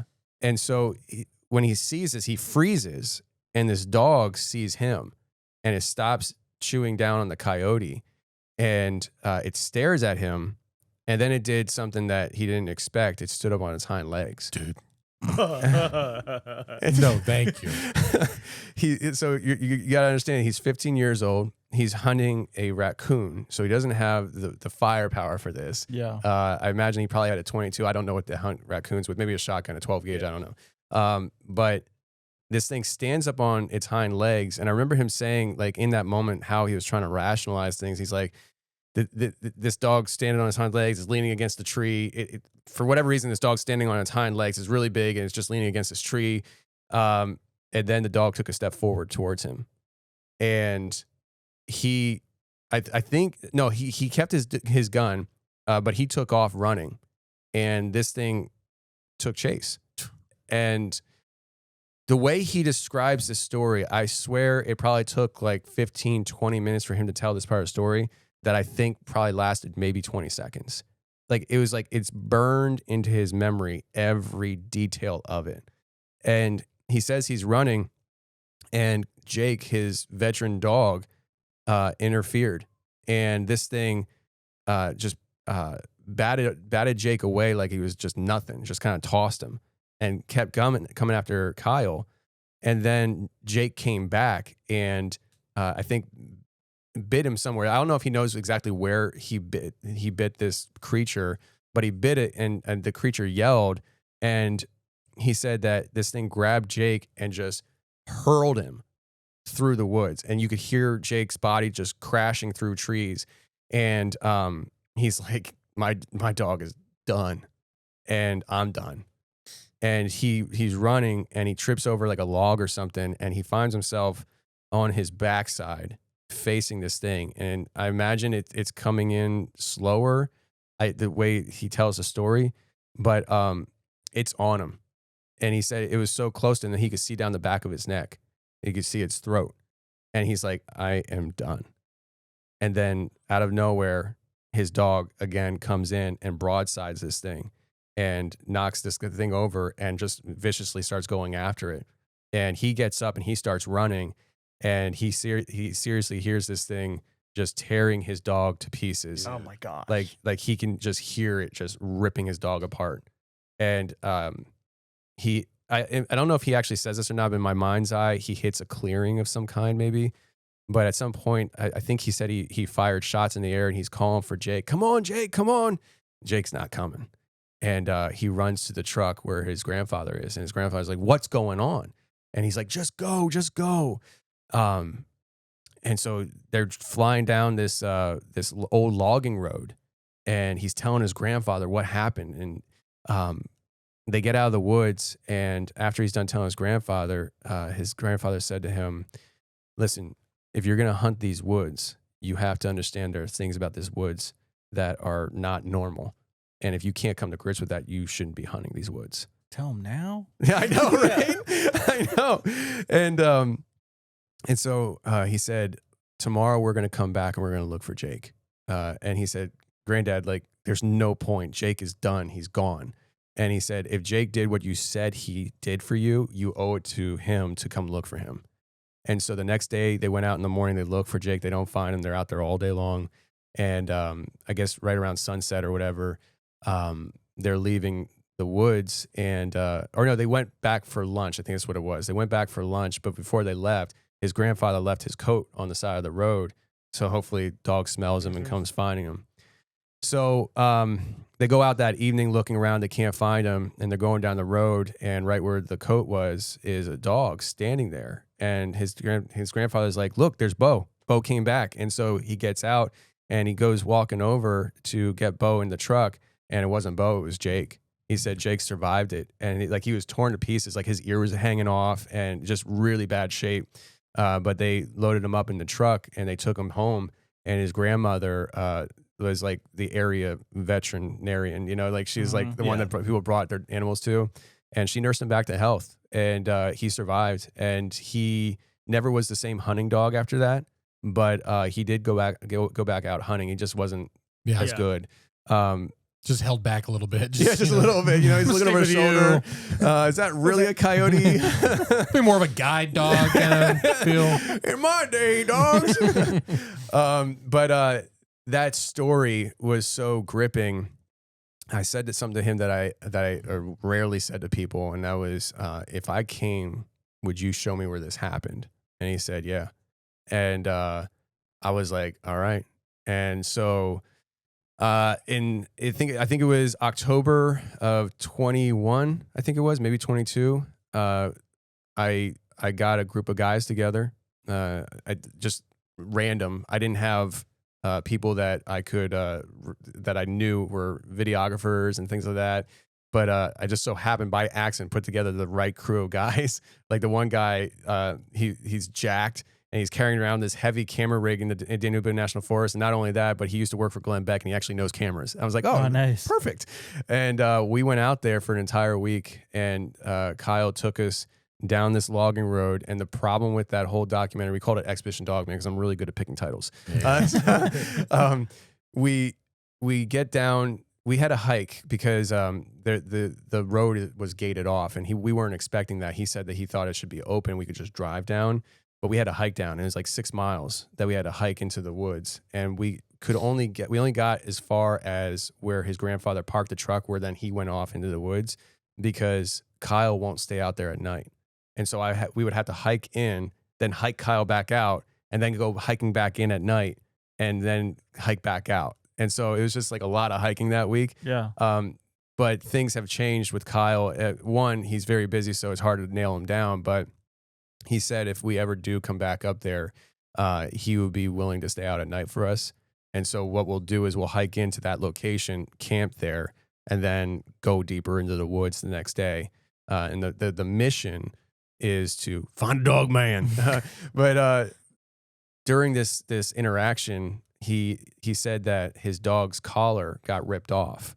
And I asked him if his dog's collar was metal. And he said, yeah. And I said, so theoretically, if we went out there with the metal detector and we found your dog's collar, it would give substantial evidence to the story you're telling us. And he's like, yeah, actually, they would. And so that's the goal. I mean, obviously, I want to find a dog man. Like, who doesn't, right? But the idea is to go find the collar. And but that started me off on the dog man thing.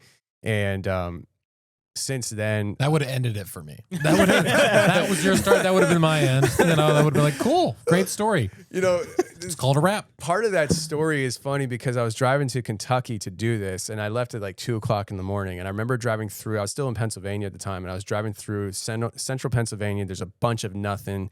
I'm driving through like these forests, and I'm listening to Tim Pool, and he's talking to a new guy on the scene that everybody knows now. His name is Shane Cashman.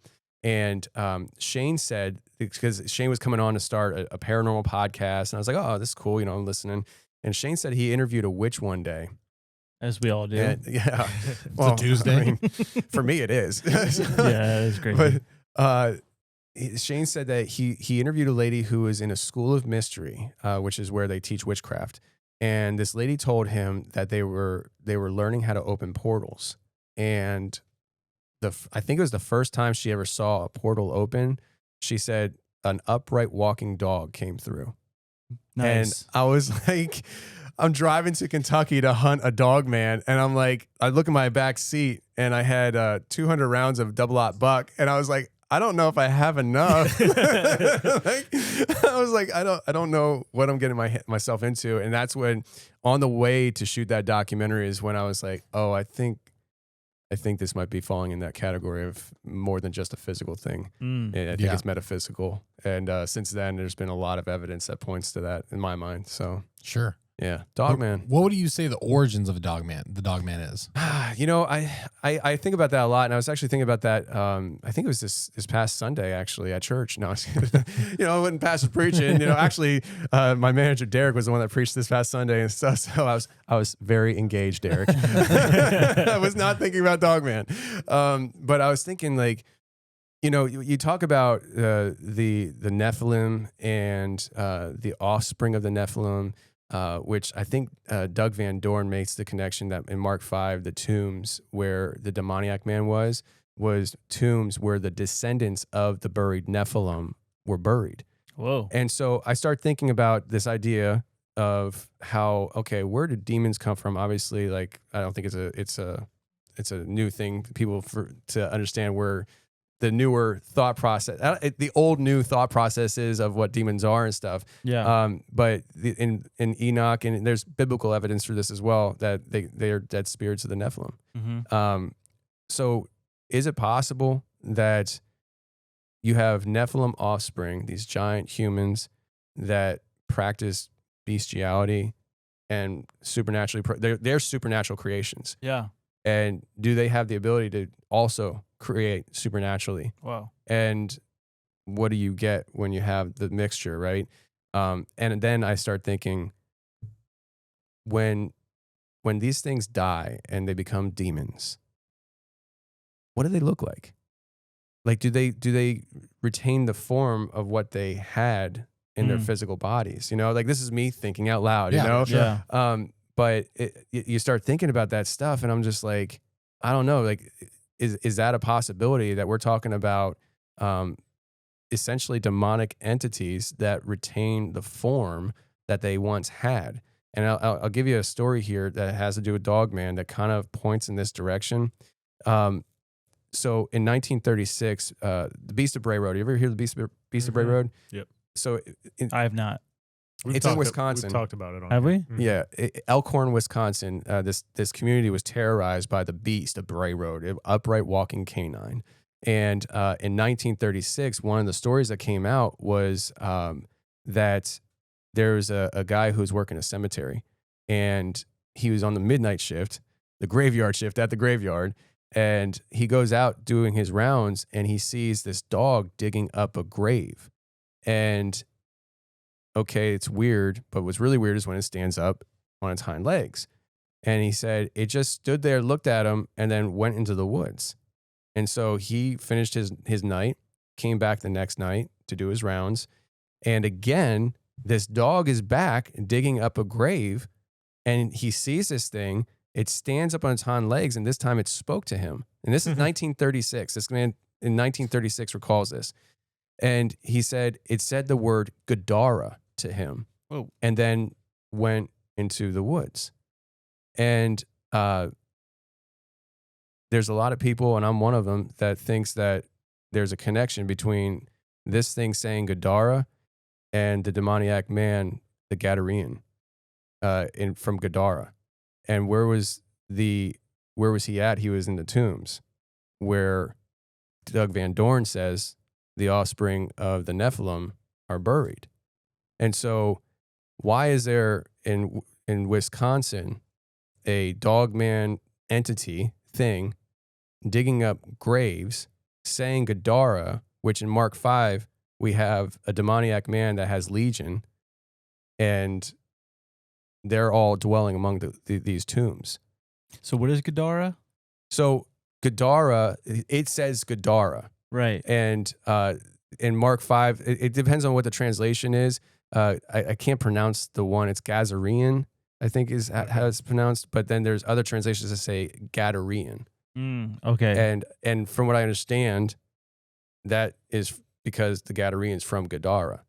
I see. And so you have like this Dogman, and if you have this Dogman entity here in the States digging up a grave, and it's almost like he's trying to find the tombs again. Oh. Where maybe his descendants or he's speaking his lineage. Yeah. That's Potentially. scary. Yeah. Are we sure you didn't say good dog, eh? Yeah. Good dog. Hey, good dog, eh? So this is a Canadian dog. But that whole thing, that story that I just shared, and then you take Mark 5 and even Mark 4, and I think I'm gonna preach on this actually next time I preach. I'm probably gonna leave the Dogman part out. We'll know. But when you take it all into account, you have Jesus on one side of the Sea of Galilee, and he's doing his Jesus thing, and then he gets in the boat, and it even says that other people followed. So there were witnesses to what happened next, which was he fell asleep on the boat. The storm comes in, and what I find interesting here is there's several things. One, he's with his disciples. At least 4 of those guys were professional fishermen, and their territory was the Sea of Galilee. So I think it'd be kind of silly for us to think that they never fished and were in the boat during a storm. There was something different about this storm, that they were so terrified and scared that they were going to die. They needed to wake up Jesus for him to do something. And that alone, just waking up Jesus must have been terrifying. Like I remember like waking up to like my mom, like just said like, can I go to my friend's house? And it'd be like so scared, like, Mom, What? It's like, you know what? I don't even want to go. It's the origins, man. Because like even Jesus himself is like, what? Yeah. But I mean, he curses the storm stops, and he continues to march forward. And I use the word march forward purposefully because I believe Jesus was strictly on a mission. And we look at this the storm as like a separate incident, but I think the storm was the beginning of what we see in Mark 5, because he gets to the other side and he's already saying things to the demonized man from a distance with that there's this exchange that has happened, and he comes running up to him and why are you here before the time? And that whole exchange that we've talked about over and over again, and he casts this legion, which I think it's like at least 2,000 pigs. Or not 2,000 pigs, like because it said there's 2,000 pigs, cast the legion into the 2,000 pigs. So I maybe it's a stretch, but I say maybe there's at least 2,000 demons in this man. Yeah, I thought a legion was 1,000, but okay, but in Matthew there was 2 people. So in Mark there's 1, in Matthew there's 2 people. So maybe because it seems like Mark kind of Matthew's all about the detail. Mark's like, hey, here's the flashing miracle, right? So maybe it happened to both men. I don't know, but we know the pigs go off the cliff, but then what happens next? He doesn't preach. He doesn't keep going. He's like, all right, let's get back in the boat and go back to the other side. Like he literally gets in the boat and goes to the other side, handles business, and then goes back. Like Jesus was going to the enemy's territory to handle business. They knew it and he knew it. Yeah. And I think that storm was a supernatural storm. When you look in Job, one of the things that happens is Satan actually uses the weather, a storm, to collapse a building to kill his family. So like there's biblical precedent there to say that the enemy can use and manipulate weather for destruction. And I think that storm was a supernatural storm that was being used to keep the Messiah from approaching their banks, their enemy encampment. Wow. And he was just marching on a mission because he's a soldier. That's crazy. That's a really cool. I love that connection. Yeah. It's like Satan's the original cloud seeder. Hey, it's perfect. Yeah. That's rad. I really like that connection. Yeah. I love when you can look at a whole story and it's so fluid like that. And you're like, that makes total sense. That's a complete possibility. I think that's the first time I've talked about it publicly. So nice. I'm glad it makes sense. Hey, Ninjas of Butter's Life's exclusive. Yeah. We could just delete this section and then tell it ourselves. That's guys, hold on. I'm onto something here. Got a great theory. But I mean, I really like. I'm not a scholar. I'm definitely not Heiser. But I listened to a lot of Heiser when I was driving truck, and I do operate with this supernatural worldview. And I do find that the more I read scripture today, the more I see things like that, where it's just like I don't really. And I know most people probably do actually. Like we know the Bible wasn't written in chapters and verses, but we read it like that. But when you kind of remove that lens and you just start reading the stories, how especially the Gospels, it's like they're laying out what happened, and you take those chapters away and just read it as one story. You're just like, whoa, very specific way. Yeah. Oh, that's so rad. I love it. Love it.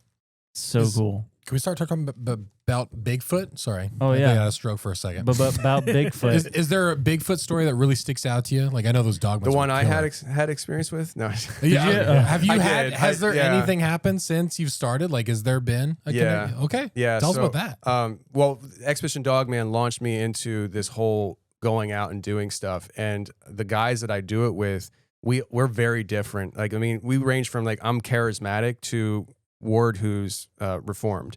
And we're out here doing this thing, and we all feel in our own ways that like God positioned us here to do these things, and goes back to what I was saying earlier. Like I really believe the supernatural realm needs exposure, and there's a hunger for people to understand that there's a spiritual world, and we go out and we do stuff, some crazy stuff that people say is crazy to us. It just feels I don't want to say normal, but just like meant to do.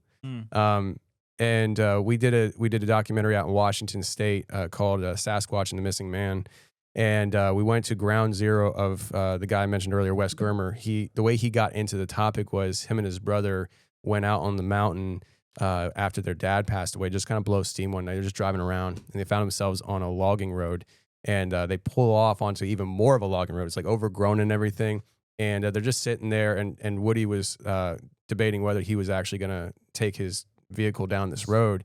And he gets out and he gets back in, and Wes is like, dude, don't go down there. Like, let's just get out of here. And then they start hearing people, what they thought was people, walking in on them on all directions, front, sides, and back. And it wasn't until, and they had guns in the car, so they get their guns and they're like, did we stumble across a grow op? Like, we're not trying to have problems here. It wasn't until whatever was behind the car growled that they realized, okay, this isn't people. And he said that the growl was so deep that they could feel it in the car. They could physically feel this growl vibrating in them. Dang. And they back the vehicle out and they pull off down the road just a little bit. And Woody pulls over. Their adrenaline's pumping. Like, Wes tells the story way better than me. Like, he lived it. But at this moment, they pull over. And there's these Bigfoot creatures that start coming out of not just one, many. And I think there's like 4 in total. And all ranging in sizes. One was in the tree next to them. They could see the silhouette of it. Oh my gosh. And the biggest one would like march across this logging road in an aggressive way. Like, it was like almost like trying to like strut its stuff. Like, yeah, you want some of this? You want some? Get out of your vehicle. I promise you won't. And another one dropped down on all 4. And he said the way, and it's so hard for me to picture, but he said the way it crossed the road was on all 4, and it didn't walk with its arms and legs like you would think. It literally used its fingers and its toes to walk across the road. Yeah. And so like this story, they come out and they start talking about this story, and they wanted to run in. They wanted to meet other people who they're like, we can't be the only ones that saw this thing. They didn't even know it was Bigfoot at the time. Like, they thought they ran into a monsters until they started looking into it, and they're like, oh, this was probably Bigfoot. They went back up, they found footprints. And so he starts Sasquatch Chronicles, and I asked him, I said, it was like a flyer, because I was like, Wes is not going to have this. I was like, Wes, would you let me come out there and shoot a documentary on your story on Ground Zero? Like, take me there. And he's like, for you, I'll do it. And so we did it, and we went out there, and we documented this journey of going to Ground Zero where this legendary story happened. And when we're out there, we uncovered, well, the reason why it's Sasquatch and Missing Man is because we actually uncovered a missing person case while we were out there. Whoa. At Ground Zero. Like, literally, like maybe 200 feet away from where it happened to Wes. We found this van that was parked there. The camp was set up but not used. We found weed and the bomb unused. Like, it was just gone. And like, the first day we were up there, and we're like, oh, that's weird. You know, when we leave it alone, at the end of the week, it's still there, untouched. And we found Nikes up the trail going closer to where he was at. And they were like fresh Nikes or some kind of sneaker. And so we're like, there's something on here. So we reported it, and we talked about it on his show. And the guy's ex-fiance that was missing, because he had a tag on his vehicle. We saw his name. I think it was John Guffey or Duffy. And his ex-fiance heard us talking about it and reached out, and we got her connected with the whole situation. And I reached out to her a little bit before we dropped the documentary. And I said, any updates on John? And she said, no, I took possession of the vehicle.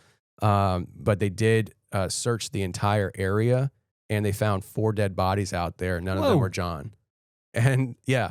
And then like a week or 2 before we dropped the documentary, a report came out that in that area, they found the skull. A biker was riding a bike trail, and he found human remains and a human skull off the trail. And the police were like, oh, it's John. It's John. And I'm like, no, it's not.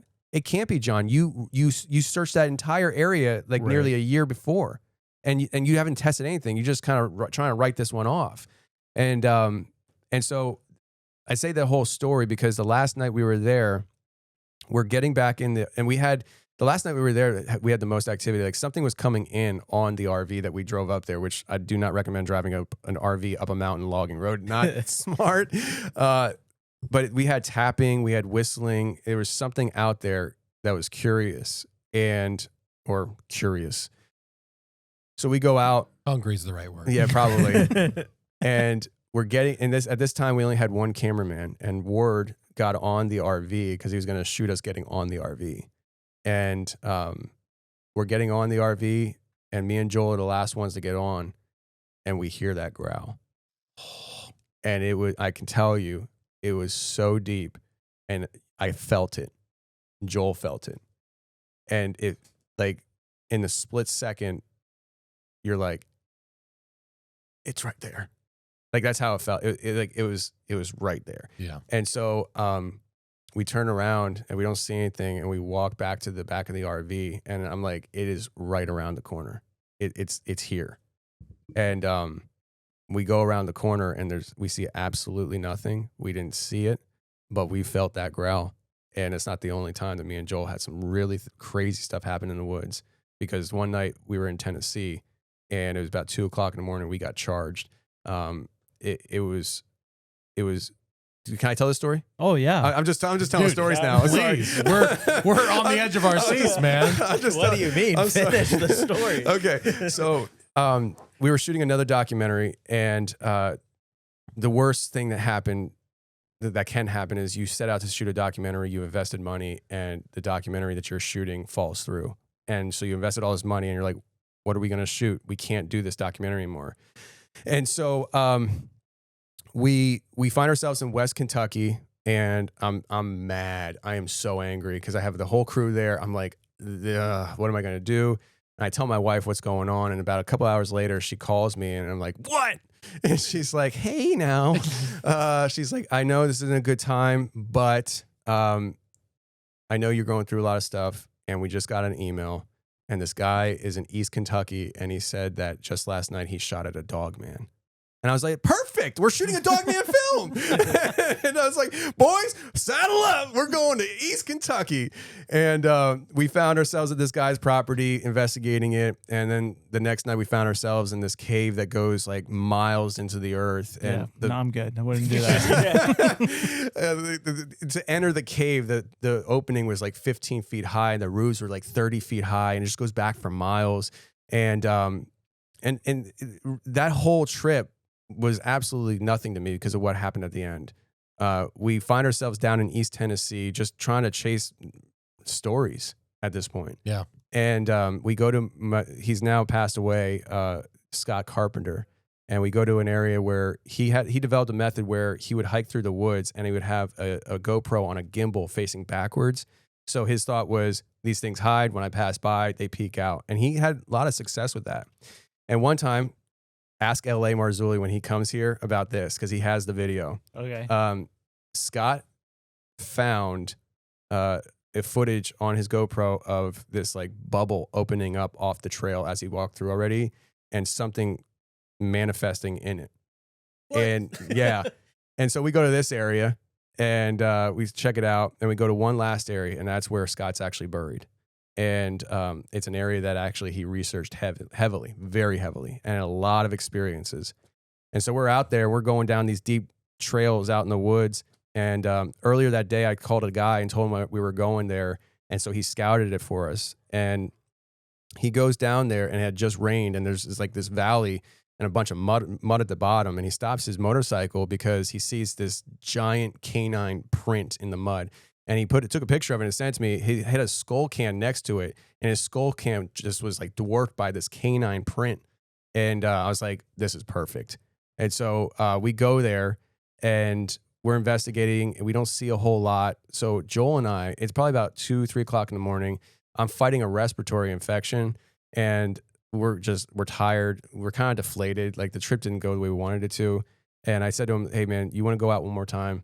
Like, we'll just go out and just for whatever. And so he goes, and we go down to that spot where we found the print, and we see these two trails going off. And so we went down one trail all the way down to the river, nothing.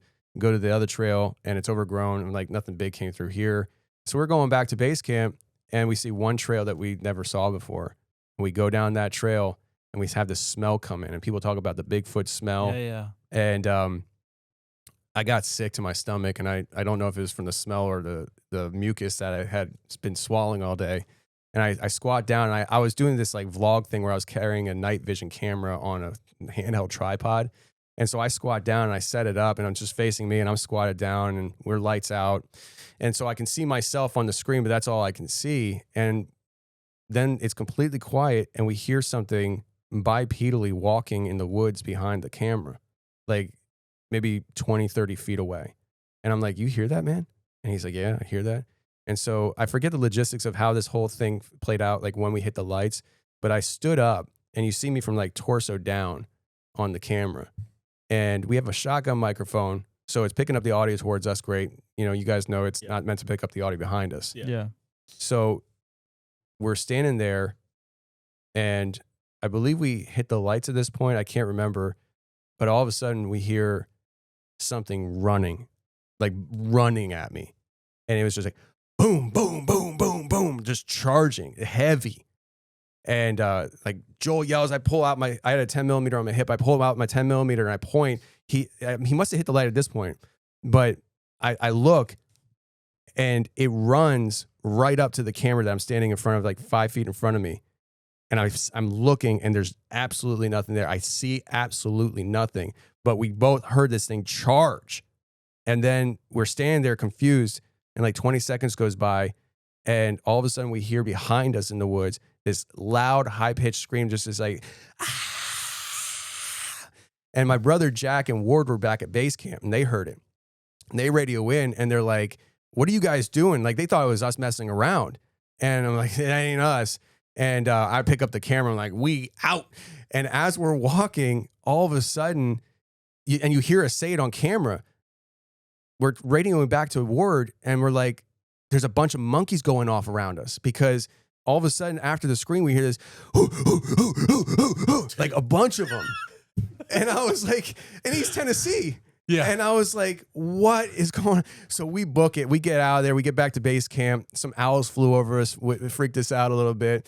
Owls. And it's always the owls, man. Dude. But they became owls. You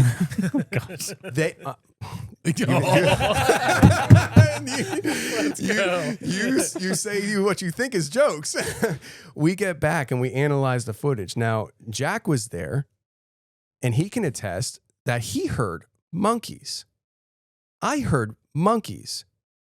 When we listened back to the audio, the charge that I said happened, we caught that on audio. You hear it run up to the camera. You hear the scream, scream. We pick up the camera and we're getting out of there. You hear Joel say over the radio, there's monkeys going off in the woods. But what you hear on audio sounds like owls. Yeah. And I was like, listen, I know barred owls can sound like monkeys. What I heard, was I in my head at that moment? Maybe. But you both said monkeys. But everybody heard monkeys. But on the audio, it's owls. And if anyone watching is like a hunter, I want to know, because in the woods, you hear them, but it's typically they talk to each other. So one will sound off, and then there's a period of silence, and then the next one, and it kind of slowly. That's been my experience hearing. So I would love to know if someone's heard, like, just for the argument's sake. Yeah, I don't sure. think the argument's there, but I'm fine with the argument. if somebody has heard owls like in gang vocal, like all, so they're all happening at the same time. Yeah. See, I've never heard that. Yeah. So where can they find this footage? What is the Dogman? So we haven't released that documentary yet. Okay. The Sasquatch and Missing Man is right now only available on my OTT website, merkelfilms.com. They can stream it there on demand. But that film, the punchline to that whole story is we decided we were going to shoot that documentary, reshoot it, and we were going to start out with that action and be like, how did we get here? You know? Yeah. And then so this is me. I bet you're probably wondering how I got it. So we were gonna spend an entire week in that area, and this is public hunting land. Okay, it's TVA. It's been that for forever. Just 2 weeks ago, I got a text message from my friend who found that giant canine print. Yeah. He said, dude, and he sent me a picture, and on the picture, there's a gate going across this trail going in there, and it says federal property, no trespassing. Dude. What are we doing? And I'm like, are you kidding me? Does that not validate Yes. just everything? The government involvement. And here's the thing. I had just talked about this on a recording that hasn't come out yet. But I had a guy, Stacey Brown, in the studio last week, and I told him that. And he said, you shouldn't have talked about it on the show. And I'm like, you're absolutely right. Because I'm over here like, I'm Tony, the podcast with the Confessionals. They ain't listening to me. It's story time with Tony. dude, I'm so angry about it because like I can't go in there unless I want to catch a felony. That's insane. So the owls flew over after listening to monkeys. Yeah, like we were at base camp, and I think it was at least once, but I think it was twice. Owls like scooped down right over our heads. It's the flying monkeys, dude. Dude. Yeah, I have a big fear of owls. I hate owls. They scare me so bad. really. I think they're evil. I thought I saw an owl in here. Yeah, people did. send us owls. I hate- There's one right over your shoulder, dude. yeah, Man, that's a scary story. that's crazy. It was terrifying in the moment, but after you get through it, like when I picked up the camera to hike out of there, I thought I was gonna die. Like I was like, this is everything I've wanted, and I don't want it now, you know. But once I got out of there and I got like literally in the truck, we're out. I'm like, yo, when can we go back? Whoa, Like, never. and we went back. we went. Bro. You know what's crazy is we went back to shoot in Sasquatch and the Missing Man. There's a reenactment of the scene. We shot the reenactment there because we could take the truck up the trail and have it in the remote woods and everything. So they were shooting and it was freezing outside. And since I didn't have anything to do, I wasn't an actor and I was just kind of like, I don't know, the boss on the scene. I stayed in the truck with my truck running, nice warm. And I called my parents. I'm like, hey, so what's going on? You know? And I start hearing like this loud clicking outside. And I'm like, what is that? And so I crack my window and I don't know if this is an insect or what.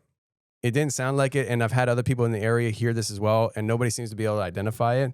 But it sounded like the predator clicking. Oh my gosh. And it was so loud. It was so loud that it clicks with the window open and my parents are on the phone. And my mom, like, listen, I'm almost 40. My parents don't boss me around. My mom goes, put your window up right now. And I was like, yes, Mom.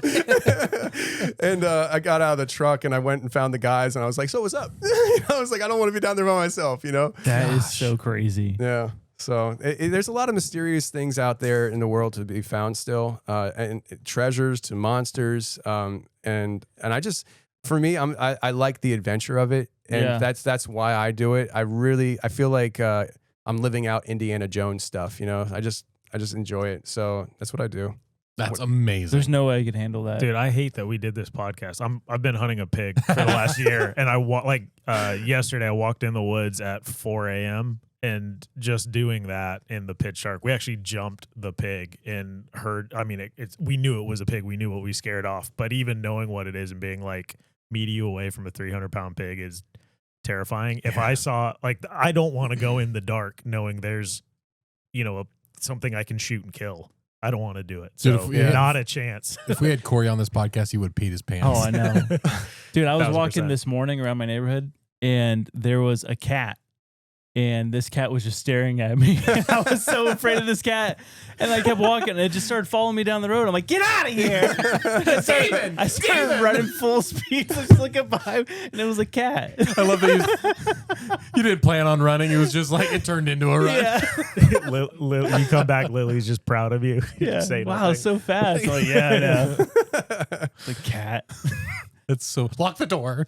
Oh man. Well, hey Tony, thank you so much for coming on. Yeah, Scaring us. Where can everybody find all your stuff again? I point people to YouTube these days. When I started the podcast in 2017, I didn't even mess with YouTube. I was like, YouTube's not gonna be around much longer. They're canceling Alex Jones. Like they're gonna be canceled. And so I didn't try with YouTube for the longest time. I was audio only. I moved to Tennessee. I went full time podcasting, just doing audio. And 2 years ago, we started doing YouTube for real. And I think we're about to hit like 250 now. 250. Heck yeah. 250 subscribers, not 250,000. No, I'm just kidding. Oh. Nice. I'm very proud. But no. So we've seen a lot of growth and success, and so I just point people to YouTube. Go to YouTube, and there you can find links for everything. But hit the subscribe button. Yeah, there. please go subscribe. Yeah, That's good stuff. Confessionals Podcast. Very good stuff. Do you have enough time to stick around for a little half episode right after this? Yeah, of course. All right, sick, because I want to talk about something to do with Nephilims that you talked to somebody. It's a crazy story. So patreon.com/ninjas or butterflies or YouTube membership now. Absolutely. Exclusive content, discounts on merch. What's not to love? What's not to love? Hey, and go get your ninja merch at sundaycoolswag.com. We got a new camo hat. There you go, Yep. Tony. For whenever you're in the woods. Sweet. Do I get a truck with that? Yep. Nice. Did you know actually? Okay, let me just clear this up real quick. I said that in the video, but immediately after that, I'm like, you don't win a truck. This is my truck. Not get that after, far. during it. It's like, Yeah. We've gotten people that are so mad at us. They're like, I thought I was going to win a truck. Sorry. But no one's upset that they don't get a night with Andy. I know. That's a ripoff. So no, you don't win a truck, but you do get a cool hat. So SundayCoolSwag.com. And if you need custom apparel, SundayCool.com. Listen, we do hats, stickers, polos. We have sweatpants. We have everything you could possibly want to put your branding on. We got you. and put your body in. Put your body in, body on, baby. except for a truck. Except for a truck, because that's mine. Yep.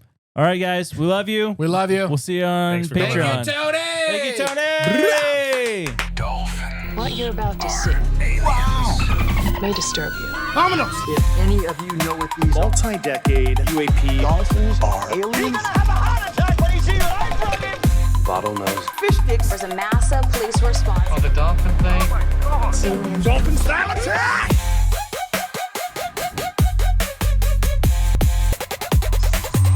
All right, That was a thumbnail really quick.